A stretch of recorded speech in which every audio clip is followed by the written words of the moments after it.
안녕하십니까.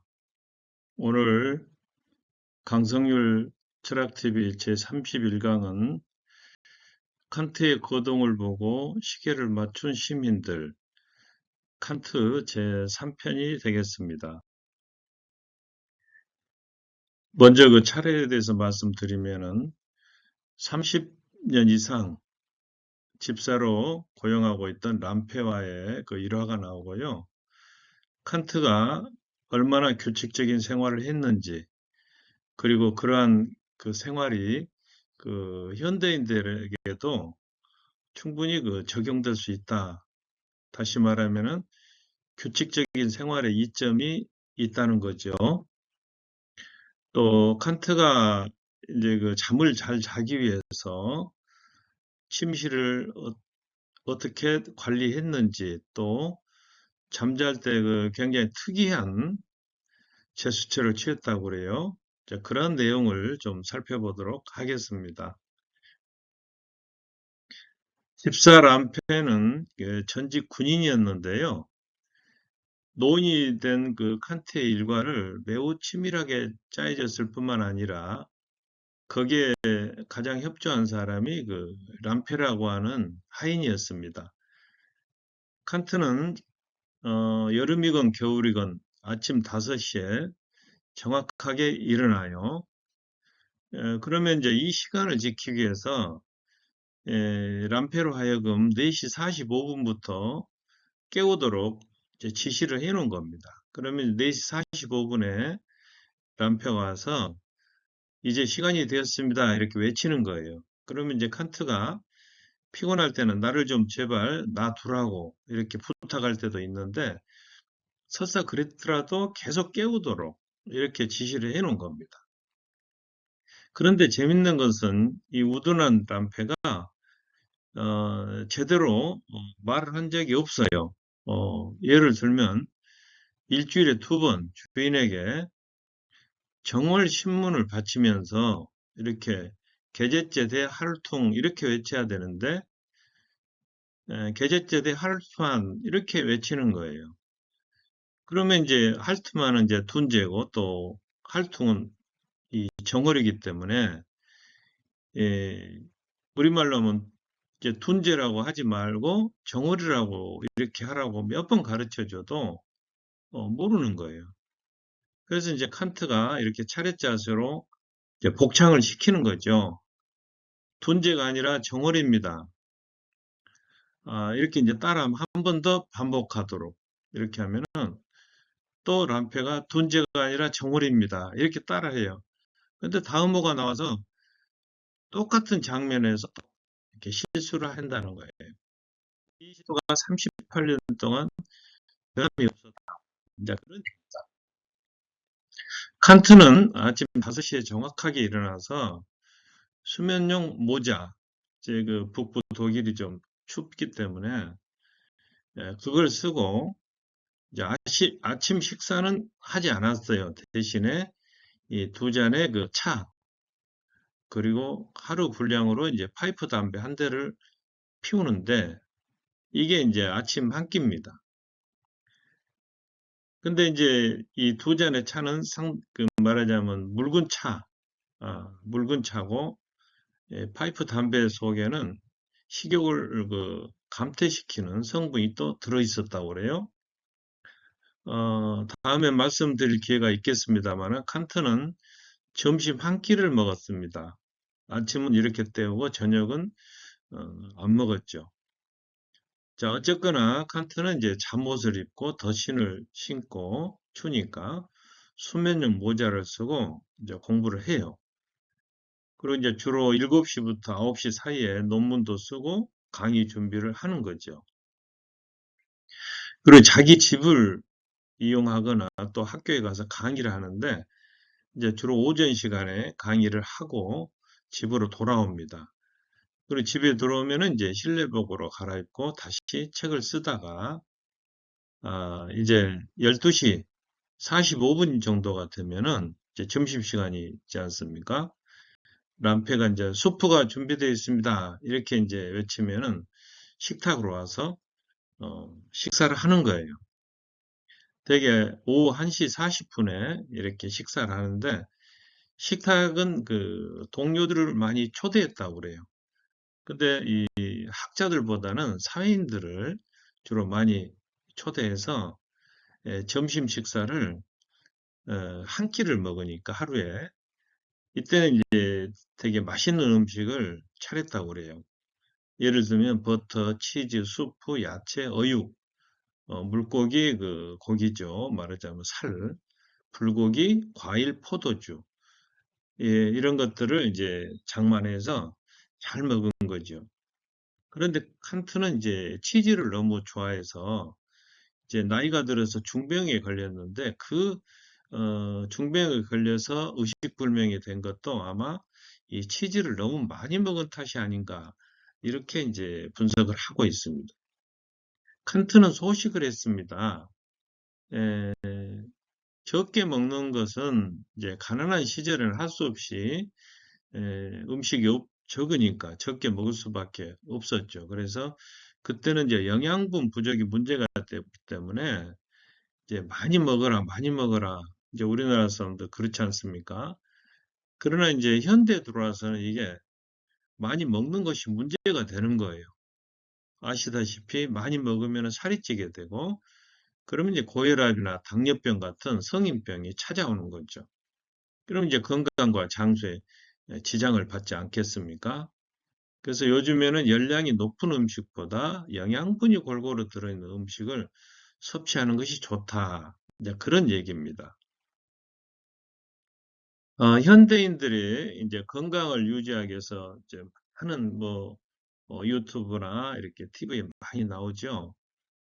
탄수화물을 먹지 마라, 많이 먹지 마라, 이런 말을 많이 듣습니다, 우리가. 탄수화물은 이제 밥이나 라면, 국수, 뭐 과자, 떡, 빵 이런 데 많이 이제 함유돼 있죠. 근데 이제 이걸 많이 섭취하게 되면 이게 탄수화물이 남아 돌게 되고, 남아 돌면은 그게 이제 에너지로 활용되지 못하고 몸에 계속 쌓인다는 겁니다. 그래서 이렇게 이제 지방이 축적돼서 비만을 불러온다. 이제 그런 얘기가 되겠습니다. 적게 먹으면은 몸속에 저장되어 있는 이 지방을 갖다가 이게 탄다고 그러죠. 에너지로 쓸 수가 있어요. 그래서 지방이 줄어드는 만큼 비만을 치료할 수 있고 예방하는 그런 효과를 누릴 수가 있다. 그리고 우리 몸의 모든 독소는 이 지방세포에 축적돼 있기 때문에 지방이 줄어들면 그만큼 해독 효과를 볼 수가 있다는 거죠. 또 음식을 적게 먹으면은 백혈구 기능이 개선돼서 만성 필요를 느끼지 않게 된다는 거예요. 우리 몸속에는 백혈구, 적혈구, 혈소판, 혈장, 이제 피 속에 이런 게 들어있죠. 그래서 자연 그대로 거친 음식을 먹는 것이 좋다. 예를 들면 현미라든가 잡곡 위주로 식사하는 것이 좋다. 그런 얘기가 되겠습니다. 또 야채는 매 끼니 하나 먹는 게 좋고, 해조류, 예를 들면 이제 미역이나 다시마, 톳, 김, 우뭇가사리, 파래 이런 해조류도 야채와 마찬가지로 자주 먹는 것이 좋다고 합니다. 그리고 이제 너무나 맵거나 짜거나 달거나 강한 음식, 즉 자극적인 음식은 그렇게 좋지 않다. 이제 그런 말을 하지 않습니까? 다시 이제 칸트로 들어와서, 칸트는 점심시간 때 이제 조금 전에 많은 지인들을 불러서 식사를 한다고 했는데요.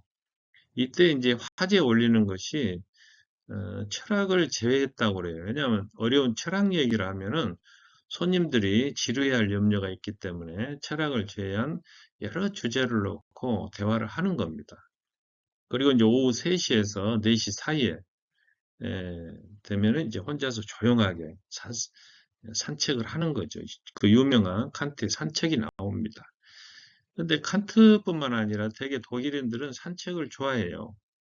왜냐하면 이제 날씨가 좀 춥고, 특히 칸트의 고향인 이 케니스베르크는 상당히 이렇게 북쪽이기 때문에 건강을 유지하는데 햇빛을 좀 쬐어주고 이런 게 중요합니다.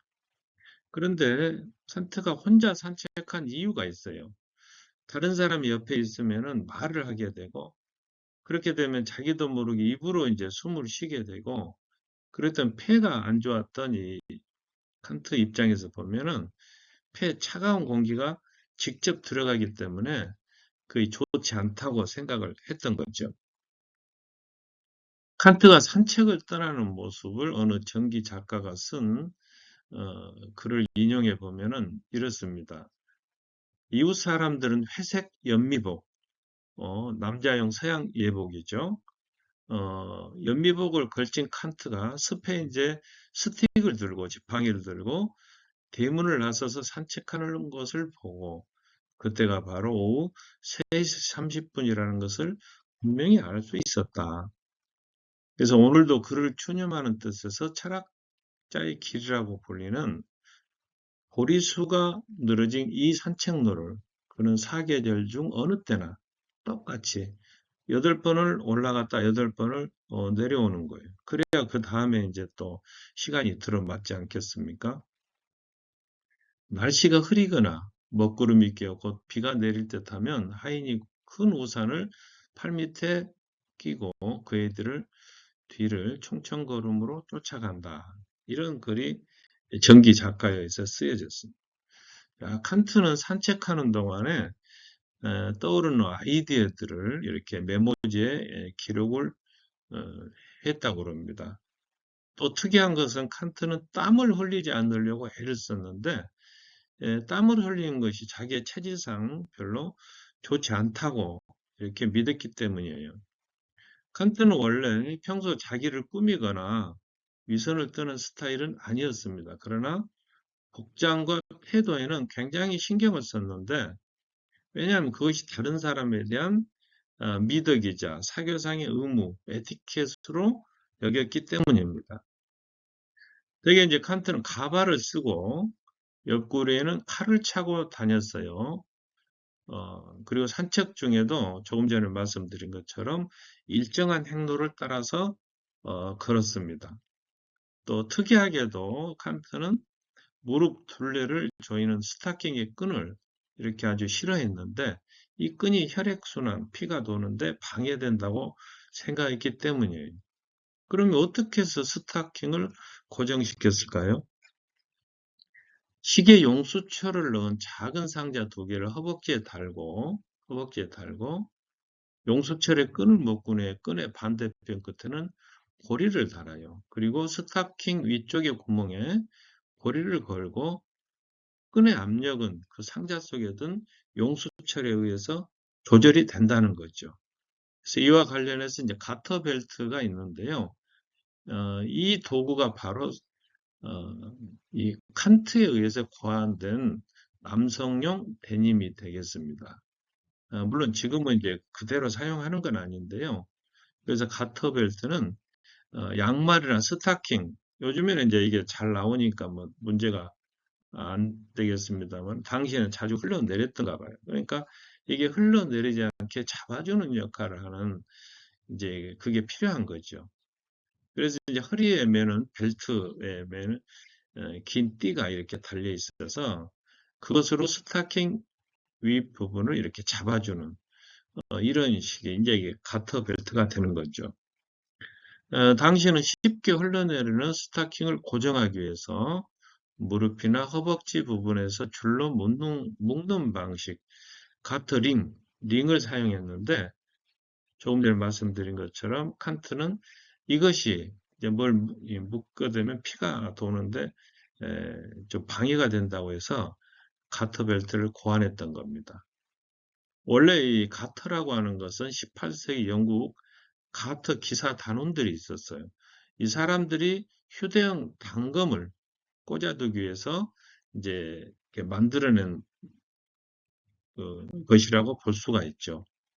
자, 어쨌거나 이 칸트는 늙어서 산책이 힘들어질 때까지 한 번도 이 규칙적인 산책을 어긴 적이 없습니다. 그러나 딱 2번, 평생에 2번 이렇게 어긴 적이 있는데, 첫째는 프랑스의 그 계몽주의 사상가죠. 루소가 쓴 에밀을 읽다가 한번 그 시간을 놓쳤고, 또 1789년에 프랑스 대혁명이 일어났을 때 그 기사가 실린 신문 기사를 읽으면서 이제 말하자면 산책을 걸렀다 그런 얘기가 있습니다. 그래서 이웃에 살던 퀘니스 베르크 사람들은 칸트가 움직이는 것을 보고 시계 바늘을 맞출 정도였다. 그래서 일종의 걸어다니는 시계입니다. 여기 이제 칸트입니다. 저녁에는 이제 여행기 같은 이제 가벼운 책을 읽다가 10시에 정확하게 잠을 잡니다. 그러니까 10시부터 이제 아침 5시까지니까 7시간을 자는 거죠. 그런 나이가 들어서는 또 밤에 지나친 독서를 하면은 이게 건강에 해롭다고 그래서 좀 삼가했다고 그래요. 자, 규칙적인 생활로 얻어지는 이점이 있는데, 첫째는 건강을 유지할 수 있고, 공부할 시간을 버는데도 유용하다. 왜냐하면 우리 몸은 규칙적으로 움직일 때 저항 적게 받는, 말하자면 덜 피곤하다는 거죠. 에너지 소모가 적다는 겁니다. 또 하루 중에 똑같은 시간에 식사를 하게 되면 입맛도 좋고 소화도 잘 되고 말하자면 몸이 거기에 적응하는 거죠. 또 같은 시간에 잠을 자거나 공부를 하거나 일을 해도 불규칙적으로 하는 것보다는 능률이 좋고 피로도 덜한다 이거예요. 그래서 불필요한 시간 낭비를 줄일 수 있다. 자, 철학자의 침실. 자, 칸트는 잠을 자기 전에 특별한 기술을 터득했는데요. 이런 겁니다. 잠자리에 이렇게 들 때 침대 끝에 앉아 있다가 가볍게 침대 안으로 뛰어 들어가요. 그리고는 이불에 이제 한쪽 모서리를 한쪽 어깨 위에서 등 밑을 지나서 다른 쪽 어깨에 닿도록 이렇게 끌어당겨요. 그리고 또 이제 다른 쪽 모서리에서 그 밑으로 해서 이런 식으로 해서 마치 누에가 고치를 짓는 것처럼 칙칙 감는 거죠. 그 다음에 이제 잠이 들기를 기다렸다가 잠이 드는 거예요. 어, 여기 보시면은 이 고치라고 하는 것은 벌레가 실을 내서 친 집입니다. 이 안에 이제 애벌레, 번데기를 보호했다가 나중에 실을 뽑아낼 때 여기서 나온 애벌레를 이제 끓이면 이게 번데기가 되는 거죠. 어, 그 다음에 두 번째는 칸트는 이 빈대가 생겨나는 일에 대한 일종의 가설을 세웠는데요. 빈대입니다. 빈대. 요즘에는 많이 없어졌다고 합니다만, 근데 이제 어떤 사람이 이제 쓴 걸, 정기글을 이렇게 우리가 인용해 보면은, 칸트는 방 하나에 햇빛이 들어오는 것을 막기 위해서 창의 덧문을 항상 내려놓았다고 그래요. 근데 그래야만이 이제 빈대가 들어오지 않는다고 여겼던가 봐요. 근데 시골로 잠깐 여행을 떠났는데 이걸 깜빡 잊고, 여행에서 돌아오자 그 방에 이제 빈대가 막 창궐한 거예요. 그래서 칸트는 이 빛이라고 하는 것은 작은 곤충들의 생존 여부에 치명적인 역할을 하는구나. 이 햇빛을 차단함으로써 빈대가 생기는 것을 막을 수 있었을 텐데 이제 그렇지 못했다. 이렇게 후회하면서 다시 한번 이 가설을 굳게 믿은 겁니다. 자, 그런데 전기 작가가 하는 얘기입니다. 나는 그의 마음이 상하지 않도록 하면서 침실과 침대를 깨끗이 청소를 하고 이제 문도 열어놓고 환기시켰겠죠. 그러자 빈대들은 차츰 그 수가 줄어들기 시작하더라. 다시 말하면은 비록 맑고 깨끗한 공기가 들어오도록 덧문과 창문을 거의 날마다 물론 이제 칸트가 모르게 열어놓았는데도 빈대는 줄어들더라. 말하자면 공기나 햇빛이 들어오더라도 방만 깨끗이 하면은 빈대가 생겨난 것을 막을 수 있는데 칸트처럼 위대한 철학자라 할지라도 이처럼 그 과학에 어긋나는 생각을 얼마든지 할 수 있다라. 이제 그런 얘기가 되겠습니다. 자, 칸트는 약점을 극복해낸 위대한 노력가다. 이렇게 볼 수가 있습니다. 칸트는 외모가 뛰어난 것도 아니고 건강이 좋았던 것도 아니거든요. 그럼에도 그 외모에 대해서 무슨 열등감을 갖거나 건강을 비관하거나 그러지를 않았고 오히려 그 건강상 약점을 보완하기 위해서 눈물겹도록 평생을 노력해서 당시 독일인들의 수명이 한 40이 못 됐다고 그래요. 근데 80세까지 살았습니다. 평균 수명의 2배를 살면서 자기가 목표로 했던 철학적 과업을 충분히, 충실하게 달성할 수 있었다는 거죠. 자, 이 시간 그 강의를 마무리하도록 하겠습니다. 집사 람페는 정해진 시간에, 즉 아침 5시에 칸트를 깨우도록 명령을 받아놓고 있었고, 그때부터 칸트가 이제 마치 시계처럼 규칙적으로 생활을 해 나가는 겁니다. 그리고 규칙적인 생활이 이점이 있는데, 그래서 건강을 유지하게 해주고 일에 대한 능률을 향상시켜 준다는 거죠. 그리고 칸트는 잠잘 때 아주 독특한 몸짓, 또 침실에 대한 독특한 생각을 가지고 있었습니다. 결론적으로 칸트는 건강상의 약점을 극복해내면서 자기의 철학적 목표를 충실히 달성해낸 위대한 철학자라, 이렇게 볼 수가 있겠습니다. 여러분 시청해 주셔서 감사합니다.